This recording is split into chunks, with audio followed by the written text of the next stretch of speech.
선생님, 선생님이랑 저랑 눈이 똑 닮았어요. 6살 난 제 딸아이의 그 한마디에 하얀 진료복을 입은 남자의 얼굴이 그대로 굳어버렸습니다. 7년간 혼자 지켜온 비밀의 성벽에 거대한 균열이 생기는 순간이었습니다. 안녕하세요. 구독하고 좋아요를 눌러주세요. 어느 도시에서 시청하고 계신지 댓글에 적어주세요. 이제 모든 것이 시작된 그날 밤으로 여러분을 안내하겠습니다. 그날은 유난히 공기가 차가운 겨울밤이었습니다. 새벽 2시. 아이의 고통스러운 울음소리에 저는 잠에서 뛰쳐나왔습니다. 딸 수진이의 작은 이마는 용광로처럼 뜨거웠고 체온계는 39.2도라는 절망적인 숫자를 보여주었죠. 해열제를 먹여도 열은 내릴 기미가 보이지 않았고 저는 아이를 들쳐업고 무작정 밖으로 뛰쳐나갔습니다. 영업용 승용차를 잡아타고 도착한 한국대학병원 응급실. 소독약 냄새가 코를 찌르는 그곳에서 저는 제 인생을 송두리째 망가뜨렸던 남자 강지훈을 마주해야만 했습니다. 그는 7년 전과 변함없는 얼굴이었지만 그의 눈빛은 낯선 사람을 보는 듯 차갑기만 했습니다. 그는 제 진료 기록부를 넘기며 아무런 감정 없는 목소리로 물었습니다. 아이의 이름과 나이가 어떻게 되냐는 그의 질문에 제 심장은 바닥으로 곤두박질 치는 것 같았습니다. 저는 떨리는 목소리로 이수진, 6살입니다. 라고 간신히 대답했습니다. 그 순간 그의 손이 멈칫하는 것을 똑똑히 보았습니다. 그는 무언가 빠르게 머릿속으로 계산하는 듯했고 수진이의 진료 기록부에 적힌 계란에 대한 특정 음식 과민 반응 항목을 보고는 눈이 미세하게 커졌습니다. 그것은 그의 집안 내력이었으니까요. 진료가 끝나고 도망치듯 그곳을 빠져나가려던 제 등 뒤로 수진이가 바로 그 폭탄 같은 말을 던진 것입니다. 지훈의 얼굴이 하얗게 질리는 것을 보며 저는 온몸의 피가 차갑게 식는 것을 느꼈습니다. 그는 모든 것을 눈치챈 겁니다. 하지만 이것은 앞으로 닥쳐올 거대한 폭풍의 전조에 불과했습니다. 다음 날 오후, 제 손전화기가 울렸습니다. 화면에는 알 수 없는 번호라고 떠 있었지만 저는 직감적으로 그가 누구인지 알 수 있었습니다. 010-3456-7890. 수화기 너머로 들려오는 강지훈의 목소리는 병원에서의 냉정함과는 전혀 다른 칼날처럼 날카로운 것이었습니다. 그는 더 이상 돌려 말하지 않았습니다. 수진이가 자신의 딸이 맞냐는 그의 단도직입적인 질문에 저는 차갑게 부인했지만 그는 비웃으며 말을 이었습니다. 오늘 오후 3시 청담동에 있는 파리의 찻집이라는 곳에서 보자는 그의 말에는 거절할 수 없는 압박감이 서려 있었습니다. 그는 제 숨통을 조여오듯 나지막이 속삭였습니다. 7년 전 제가 학교에서 도둑으로 몰렸던 그날에 대해 자신이 몰랐던 것을 말해주겠다는 그의 말에 저는 숨을 쉴 수가 없었습니다. 모두가 저를 손가락질할 때 그마저도 저를 외면했던 그 끔찍한 기억은 제 인생의 가장 큰 상처였습니다. 저는 그가 무슨 말을 하려는 건지 무슨 꿍꿍이인지 확인해야만 했습니다. 그의 목소리에는 단순한 협박이 아닌 마치 그 역시 거대한 비극의 일부였다는 듯한 기묘한 뉘앙스가 담겨 있었기 때문입니다. 저는 그가 던진 미끼를 물고 약속 장소로 향했습니다. 하지만 그 찻집에서 제가 마주하게 될 충격적인 진실은 7년 전의 과거가 아닌 상상조차 할 수 없었던 현재의 것이라는 사실을 그때는 꿈에도 몰랐습니다. 오후 3시 정각, 청담동 명품거리의 중심에 위치한 파리의 찻집에 들어섰습니다. 통유리 너머로 들어오는 햇살이 값비싼 찻잔 위에서 부서지는 그곳에 강지훈이 먼저 와 앉아 있었습니다. 그는 마치 자선이라도 베푸는 듯한 거만한 표정으로 저를 바라보며 말했습니다. 지난 7년간 혼자 아이를 키우느라 고생 많았다는 그의 위선적인 위로에 저는 속이 뒤틀리는 것 같았습니다. 그는 지갑에서 수표 한 장을 꺼내 보이며 매달 500만 원씩 양육비를 보내주겠다는 말을 덧붙였습니다. 그 순간 제 안에서 무언가 툭 하고 끊어졌습니다. 저는 그의 말을 가로막고 악어 가죽으로 만든 제 가방에서 금박으로 제 이름이 새겨진 명함을 꺼내 테이블 위에 놓았습니다. 아름다운 미용실 대표 이서현. 그의 눈이 당혹감으로 흔들리는 것을 보며 저는 차갑게 미소 지었습니다. 그래, 힘들었지. 하지만 당신이 상상하는 그런 종류의 힘듦은 아니었다고 말하며 저는 법인 신용카드와 수표책을 꺼내 보였습니다. 한 달에 직원들 급여로만 3억 원이 나간다고 당신이 주겠다는 그 500만 원은 내 미용실 하루 매출도 안 된다고 말해 주었죠. 저는 그의 눈을 똑바로 쳐다보며 물었습니다. 오히려 내가 당신에게 묻고 싶다고. 내 딸 수진이의 인생에서 완전히 사라져주는 대가로 얼마면 되겠냐고. 10억이면 되겠냐고. 아니면 20억은 필요하냐고 말입니다. 지훈의 얼굴은 당혹감을 넘어 굴욕감으로 일그러졌습니다. 그는 더 이상 약자가 아닌 제 모습에 완전히 혼란에 빠진 듯 보였습니다. 하지만 이것은 제가 준비한 복수의 서막에 불과했습니다. 진짜 전쟁은 이제부터 시작이었으니까요. 며칠 뒤 제 사무실로 두꺼운 봉투 하나가 배달되었습니다. 안에는 고등학교 10주년 동창회 초대장이 들어 있었습니다. 장소는 한성호텔 대연회장. 강지훈의 아버지가 이사장으로 있는 한성의료재단 소유의 바로 그 호텔이었습니다. 심장이 불길하게 뛰기 시작했습니다. 그때 제 가장 친한 친구 태연에게서 전화가 걸려왔습니다. 태연은 흥분한 목소리로 동창회에 꼭 와야 한다고 강지훈뿐만 아니라 그의 어머니이자 한성병원 원장인 오숙희 여사도 참석해서 재단 장학생을 발표할 예정이라고 말했습니다. 오숙희 원장. 7년 전 가난하고 볼품없는 저를 벌레 보듯 쳐다보며 지훈과 헤어지라고 종용했던 바로 그 여자였습니다. 이건 단순한 동창회가 아니었습니다. 저를 공개적으로 망신 주고 짓밟으려는 그들의 함정이라는 것을 직감했습니다. 바로 그 순간 제 손 전화기 화면에 발신자 정보 없음이라는 문구와 함께 짧은 문자 메시지 한 통이 도착했습니다. 동창회에 가지 마. 오숙희 원장이 7년 전 일을 완전히 묻어버리려고 널 기다리고 있어. 등골을 타고 차가운 땀 한 줄기가 흘러내렸습니다.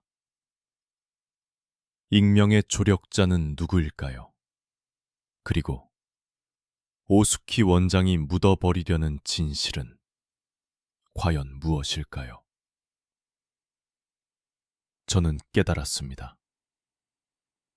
제가 알고 있던 과거는 진실의 아주 작은 조각에 불과했다는 것을.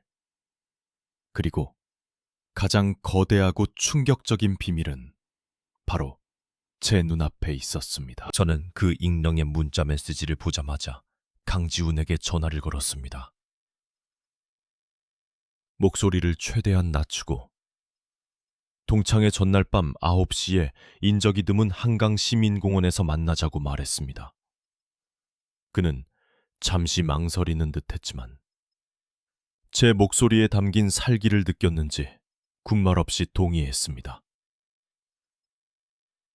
약속 장소에 먼저 도착한 저는 차가운 강바람을 맞으며 그의 차가 다리 위를 건너오는 것을 지켜보았습니다.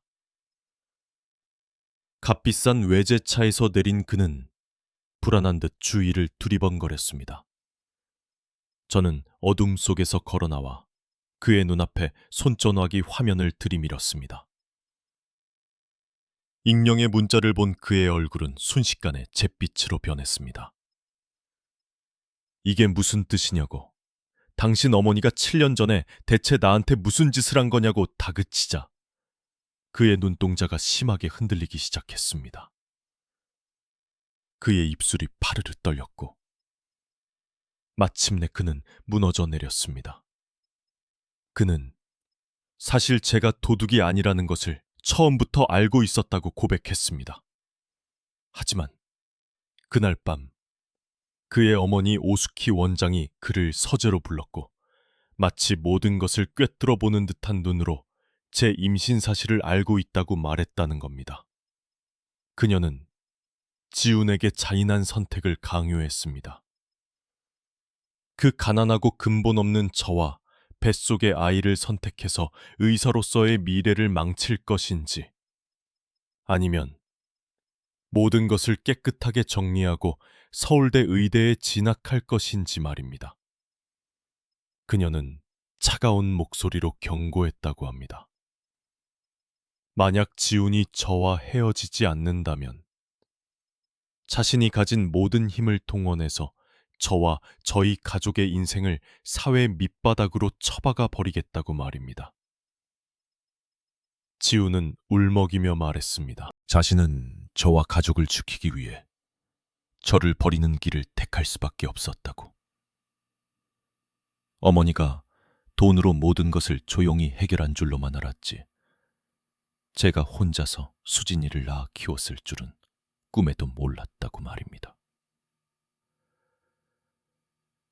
제 안에서 무언가 산산조각 나는 소리가 들렸습니다. 이것은 단순한 배신이나 오해가 아니었습니다. 거대한 권력과 부에 의해 철저하게 조작되고 짓밟힌 한 여자의 인생이 걸린 비극이었습니다. 모든 진실을 알게 된 순간 제 머릿속은 오히려 얼음처럼 차가워졌습니다. 더 이상 강지훈에 대한 복수는 의미가 없었습니다. 제 목표는 오직 하나. 제 딸 수진이를 저 괴물 같은 할머니로부터 완벽하게 지켜내는 것이었습니다. 저는 그 자리에서 대한민국 최고의 법무법인 김앤장의 제 전담 변호사에게 전화를 걸었습니다. 수화기 너머로 들려오는 박 변호사님의 침착한 목소리에 저는 단호하게 말했습니다. 내일 한성호텔에서 열리는 동창회와 관련해서 준비해야 할 것이 있다고. 7년 전 발생한 절도 사건의 진범과 오수키 원장의 불법적인 협박에 대한 모든 증거를 수집해달라고 요청했습니다.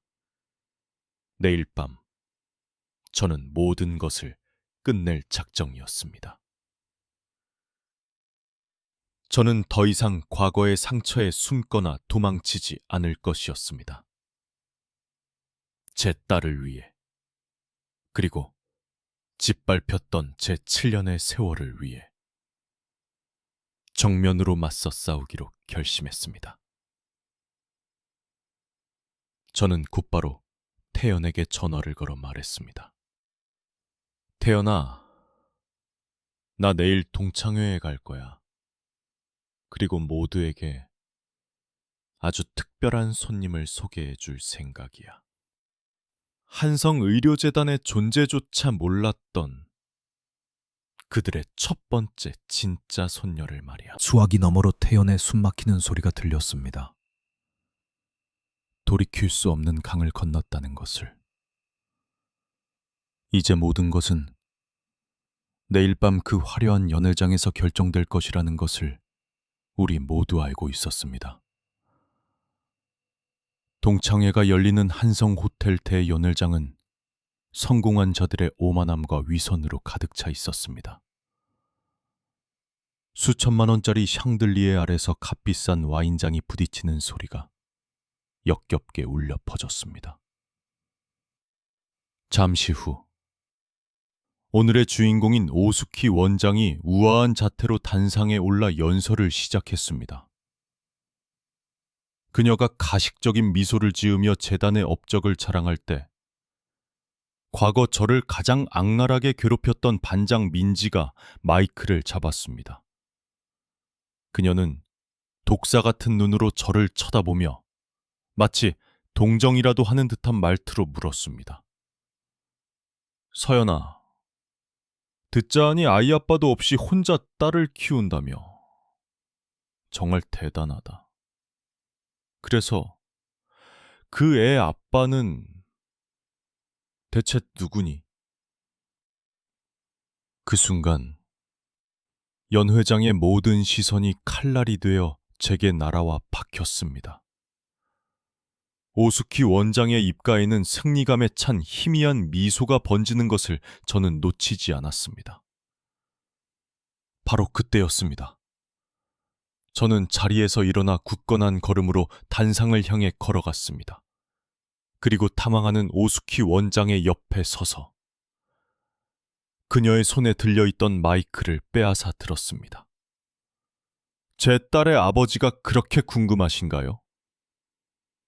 제 목소리는 얼음장처럼 차가웠지만 연 회장 전체를 압도할 만큼 쩌렁쩌렁하게 울렸습니다. 저기 앉아있는 강지훈 선생에게 직접 물어보시죠. 아니, 더 정확하고 솔직한 대답을 원하신다면 바로 제 옆에 서 계신 존경하는 오수키 원장님께 여쭤보는 것이 좋겠네요. 7년 전부터 자신의 핏줄, 자신의 첫손녀의 존재를 알고 있었으면서도 돈과 명예를 위해 철저히 외면하고 짓밟아버리신 장본인이시니까요. 장내는 완벽한 침묵에 휩싸였습니다. 오수키 원장의 얼굴에서 미소가 증발하고 경악과 분노로 일그러지기 시작했습니다. 어디서 감히 이런 근거 없는 소리를! 오수키 원장이 히스테릭하게 소리쳤지만 저는 이미 준비가 되어 있었습니다. 저는 연회장 뒤편의 대형 스크린을 향해 손짓했고 박 변호사가 준비한 음성 파일이 재생되기 시작했습니다. 그것은 불과 며칠 전 제가 민지와 몰래 통화하며 녹음한 내용이었습니다. 이 안에 서연아, 사실 7년 전에 오수키 원장님이 나한테 2천만 원을 주면서 네 가방에 몰래 그 지갑을 넣으라고 시켰어. 연 회장은 순식간에 아수라장이 되었습니다.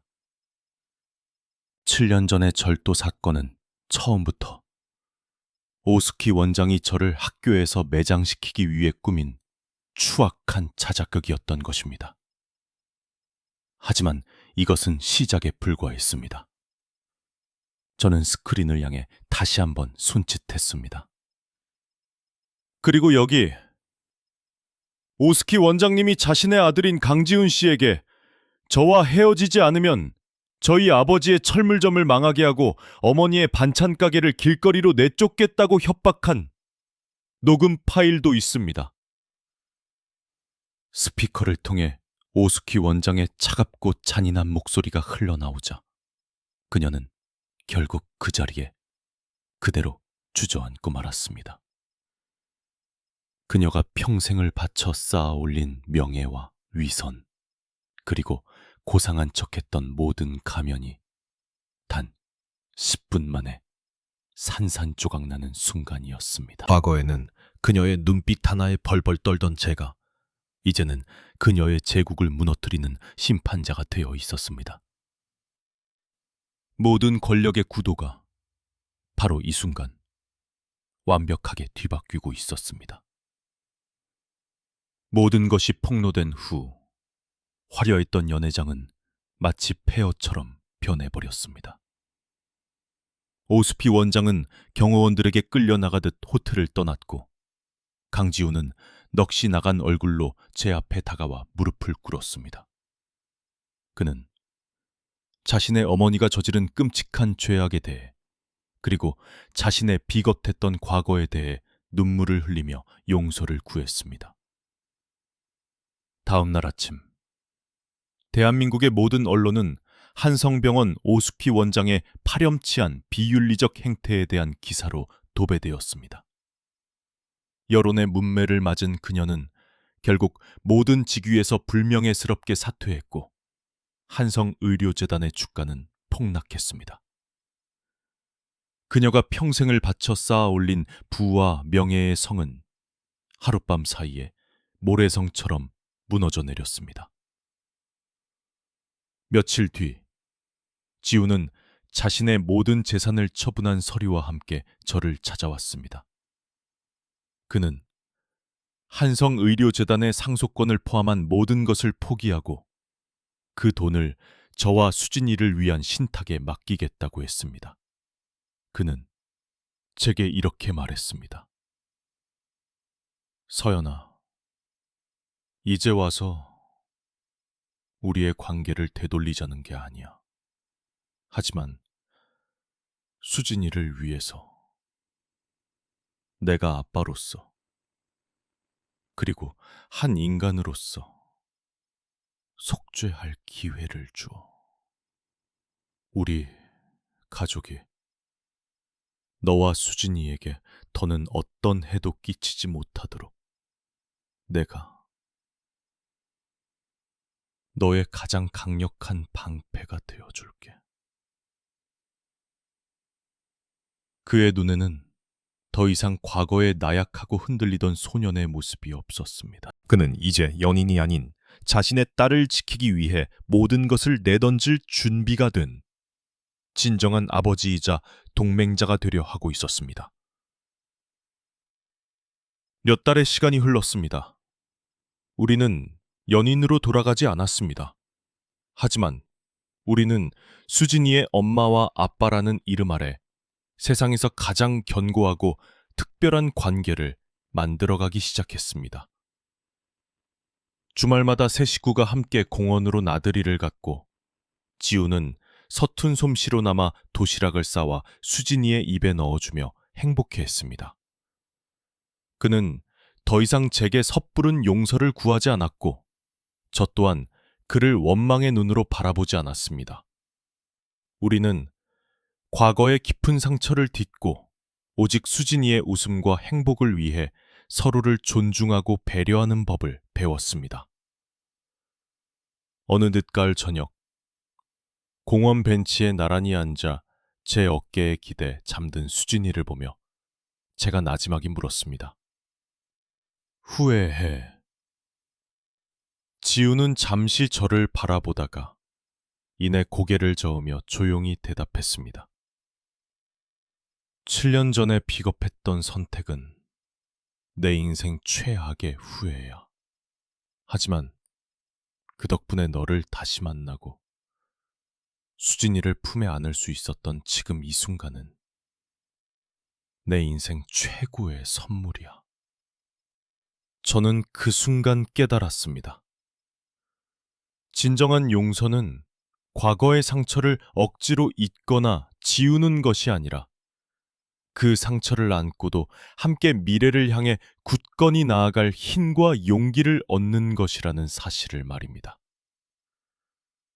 7년 전, 도둑으로 몰려 교실 구석에서 홀로 울던 가난한 여고생은 이제 없었습니다.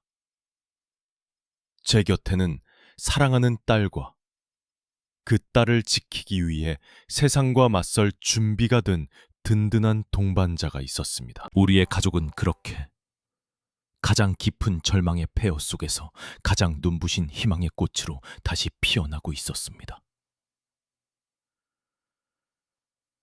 1년이라는 시간이 흐른 뒤 수진이의 7번째 생일날이었습니다. 눈부신 햇살이 쏟아지는 정원에서는 아이들의 웃음소리가 끊이지 않았고 그 중심에는 세상에서 가장 행복한 표정을 짓고 있는 수진이가 있었습니다. 강지우는 더 이상 한국대학병원의 촉망받는 의사가 아니었습니다.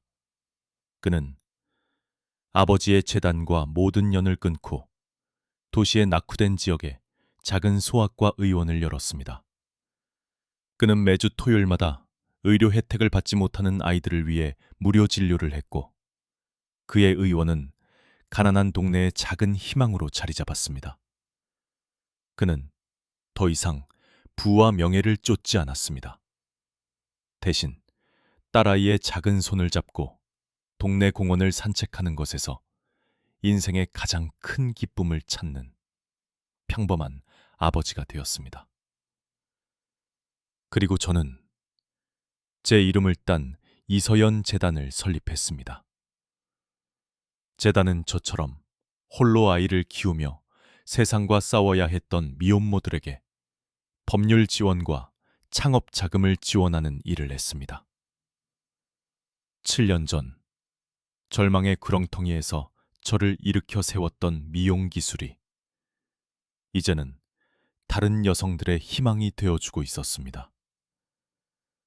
세상의 정점에서 모든 것을 호령하던 오수키 원장은 이제 경기도 외곽의 한적한 결장에서 세상과 단절된 채 홀로 지내고 있었습니다. 그녀의 이름은 상류사회에서 금기어가 되었고 그녀가 그토록 지키려 했던 한성의료재단은 전문 경영인에게 넘어가 공익재단으로 탈바꿈했습니다. 그녀는 모든 것을 잃었습니다. 돈도, 명예도, 그리고 아들과 손녀의 마음까지도 말입니다. 십지연 동창회에서 벌어졌던 그날의 사건은 졸업생들 사이에서 전설처럼 회자되었습니다. 그것은 단순한 가십거리가 아니라 한 사람을 섣불리 판단하고 짓밟는 것이 얼마나 끔찍한 결과를 낳는지에 대한 값비싼 교훈이 되었습니다. 그날 이후 누구도 다른 사람의 배경을 가지고 함부로 손가락질하지 못하게 되었습니다. 생일 케이크의 촛불이 밝혀지자 수진이는 두 손을 꼭 모으고 눈을 감았습니다. 무슨 소원 빌었어? 제가 묻자 수진이는 활짝 웃으며 대답했습니다. 우리 가족, 지금처럼 매일매일 행복하게 해달라고요. 그 순간 저와 지우는 말없이 서로를 바라보며 미소 지었습니다. 우리의 관계는 세상의 어떤 단어로도 정의할 수 없었습니다. 연인도 부부도 아니었지만 우리는 그 누구보다 서로를 깊이 이해하고 신뢰하는 동반자이자 수진이의 가장 든든한 울타리였습니다.